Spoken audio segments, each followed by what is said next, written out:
செஞ்சு வச்சா செஞ்சு தாண்டி வந்துடுறான். சமையல் சமையல் செஞ்சு வச்சுக்கிறாரு நீ தானடா. போங்க வேலைக்கு போய் வந்துடும். வேலைக்கா? எங்க அம்மா எங்க போறீங்க வேலைக்கு?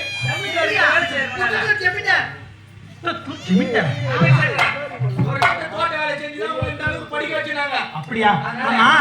காலையில இப்போ 8 மணிக்கு போறீங்க? காலையில 7 மணிக்கு போவோம். 7 மணிக்கு போறீங்க. நைட்டு 10 மணிக்கு தான் வருவோம். காலையில 7 மணிக்கு போய் இரவு 10 மணிக்கு வரதா? மாமா, ஒரு சராசரியுடைய மனிதனுடைய வேலை என்ன தெரியுமா? 8 மணி நேரம் தான் வேலை செய்யணும். ஆமா, காலையில 7 மணிக்கு போனா இரவு 10 மணி 8 மணி நேரம் 15 மணி நேரம் ஆகும். அது மட்டும் கிடையாது. அப்போ உங்களுக்கு சம்பளம் நிறைய கொடுப்பாங்க. ஒரு படி நெல்லு தான். ஒரு நாளைக்கு ஒரு நாள் காசு ஒரு படி நெல்லுமா? அதுக்கா காலையில 7 மணிக்கு போயிட்டு 10 மணிக்கு வருத? இப்படியாப்பட்ட அக்கிரமக்காரன் யாரு? அநியாயம் செய்யறவன் யாரு? ஜமீன்தார் கூட சும்மா இருப்பாரு. அவர் கூட அதனால நான் இன்னைக்கு சொல்றேன், 8 மணிக்கு போனாலும் சரி, 10 மணிக்கு போனாலும் சரி, 11 மணிக்கு போனாலும் சரி, 8 மணி நேரம் வேலை செஞ்சுட்டு வீட்டுக்கு சீக்கிரம் வந்துடணும். அது மட்டும் கிடையாது. இந்த 1 ரூபாய்க்குள்ள நமக்கு பத்தாது. 50 ரூபாய் கூலியும் 5 மணிக்கான நெல்லும் உங்களுக்கு கொடுத்தா வேலைக்கு போறேன்னு சொல்லுங்க. அவர்கிட்ட சொல்லலாம். கணக்கு சொல்ல முடியாது. ஏன் அது கூட ஏன் இதுக்கப்புறம் நீங்க வேலைக்கே போக தேவை. அவரு கொடுக்குறாரு. அரணா கூலி அரைப்படி தான் வருது. அதனால இந்த அரணா கூலி உங்களுக்கு வேண்டாம், அரைப்படி நெல்லு வேண்டாம். நானும் ரோஜா வேலை செய்யணும். நாங்க 2 பேரும் வேலை செய்யணும். உங்களை காப்பாற்றணும். என்ன பண்றதுனாங்க அதான் நாங்க செய்ய போறோமே. அவங்க 2 பேரும் வேலை செஞ்சா என்ன நெல்லு கணக்கு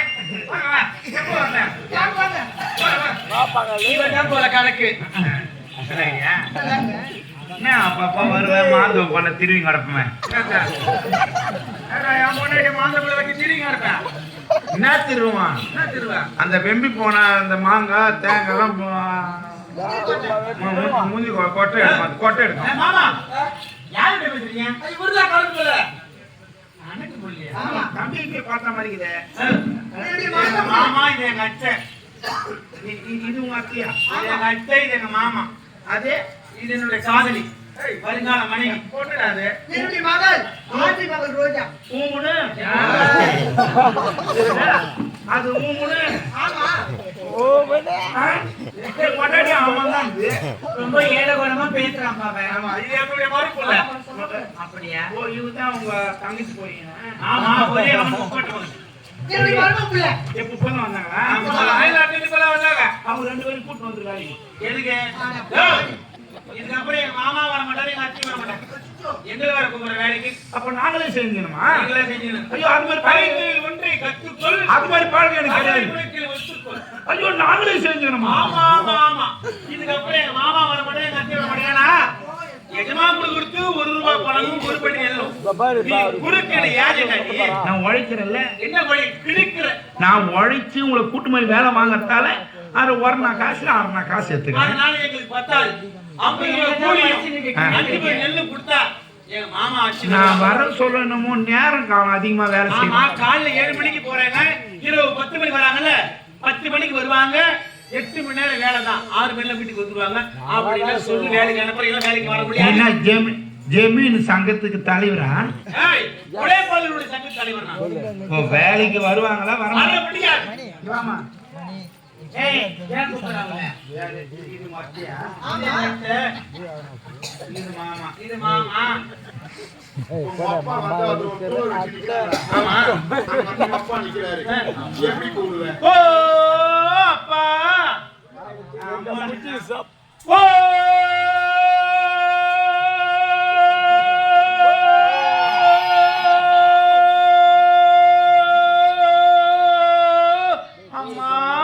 வாங்க செஞ்சு போய் டீ குடிச்சிட்டு வந்துடலாம். அம்மா தோகுற அம்மாவை குப்பத்தாடா ஏலம் போடுவாங்க. சரி, மாமா நிக்கிறாரு. ஓ மாமா. அத்தை நிக்கிறாங்க. ஓ அத்தை. அத்தைக்கு காது கேட்கல, பட்டு பட்டு கூப்பிடு. ஓட்ட ஓட்ட ஓட்ட ஓட்ட.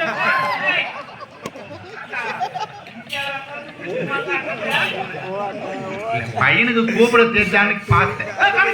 இதோட என் மறுமொழி சொல்லிட்டோம். என் பொண்ணு சொல்றது நீங்க எப்படி வேலைக்கு வர முடியாது? வர முடியாது. அனுப்ப முடியாது. முடியாது. வரல என்ன நடக்கும் தெரியுமா? சாட்டை ஏறி விடும். போ. கக்க போ. அப்படின்னா என்ன தெரியுதா?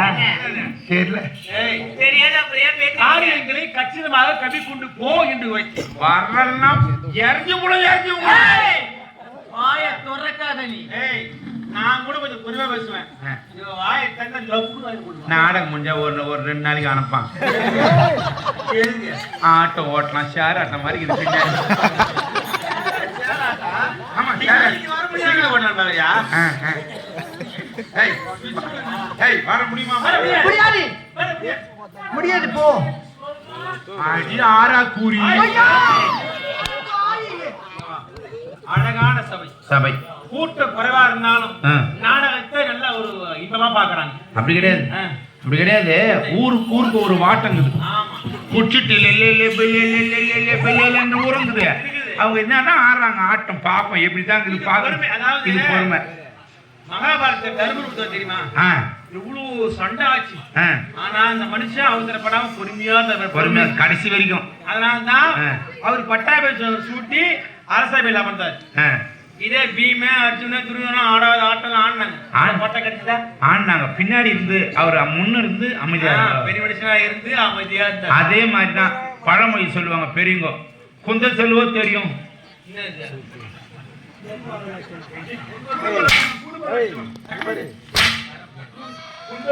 தெரியும் குடும்ப லட்சணம் சொல்லுவாங்க. அந்த மாதிரி சாப்பாடுல உட்கார்ந்த உடனே என்ன அருமையா பரிமாறினாங்க. அப்போ தெரிஞ்சு போச்சு நான் ஊர் எப்படி. அது மட்டும் ஒரு முக்கியமான சங்கம், கஷ்டப்படுற சங்கம், உழைக்கிற சங்கம், 24 மணி நேரமா உழைச்சி கொண்டிருக்கும் வெட்டி சங்கம், சோமசமுத்திரத்தை சேர்ந்த வெட்டி சங்கம், பாடுபட்டு உழைத்து தாய் தகப்படும் தன்னை அக்கங்களுக்கு காப்பாற்றக்கூடிய உழைப்பாளிகள் வாழக்கூடிய வெட்டி சங்கம்.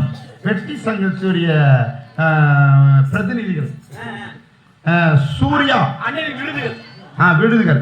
வெட்டி சங்கத்தின் விருதுகள் சூர்யா, அர்ஜுனன் மாமா, சூர்யா, அர்ஜுனா மாமா, பிரதாப், சந்துரு, பூவரசன், சந்தோஷ், ஜீவா, பிரகாஷ் ராஜ், பாலாஜி, மணி மாமா. ஓ, இந்த பங்குங்களுக்கு இவரு மாமா பல்து, அர்ஜுன மாமா பல்து. இந்த பங்குங்களுக்கு மாமா என்ன ஐயா அழுவுறா? மணி மாமா, சிலம்பு மாமா, 3 மாமா வராங்க. விக்ரம், அருண் மாமா, தீனா, சாரதி, வசந்த். இப்படிக்கு வெட்டி சங்கம். நம்ம கம்பெனி பாராட்டி எங்களுக்கு அந்த நோட்டே தெரியல மக்கி போன 5-10 ரூபா நோட்டை எடுத்தா அந்த கம்பெனிக்கு கொடுத்தல. அப்ப எவ்வளவு வருஷம் புது நோட்டா இருக்கும் பாரு. அது மட்டும் இல்லாமல் அனைத்து இந்திய அண்ணா திராவிட முன்னேற்ற கழகத்துடைய மேலவை பிரதிநிதி, அனைத்து இந்திய அண்ணா திராவிட முன்னேற்ற கழகத்துடைய மேலவை பிரதிநிதி அன்புக்குரிய